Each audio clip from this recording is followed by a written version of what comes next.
ஜெர்மனியில் 50 ஓய்வூதிய புள்ளிகள் 2039.50 யூரோக்கள் மொத்த ஓய்வூதியத்தை குறிக்கிறது.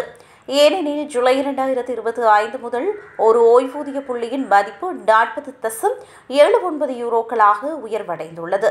இருப்பினும் பெரும்பாலான ஜெர்மனியர்கள் 50 புள்ளிகளை பெறுவதில்லை. மாறாக அவர்கள் 35 முதல் 40 புள்ளிகள் மட்டுமே பெறுகின்றனர். இந்த மொத்த தொகையிலிருந்து 7.3%, சுகாதார காப்பீட்டுக்கு 3.6 முதல் 4.2%, நீண்டகால பராமரிப்பு காப்பீட்டுக்கும் விலக்குகள் செய்யப்படுகின்றன. இதனால் ஓய்வு பெற்றவர்கள் ஒவ்வொரு மாதமும் 222 முதல் 235 யூரோக்களை இழக்கின்றனர்.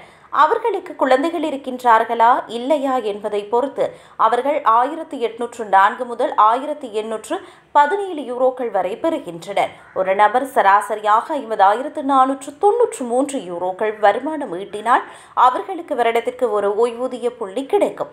எனவே 50 ஓய்வூதிய புள்ளிகளை அடைய ஒருவர் சராசரி வருமான மட்டத்தில் 50 ஆண்டுகள் அல்லது அதிக ஊதியத்துடன் குறைவான ஆண்டுகள் பணியாற்ற வேண்டும்.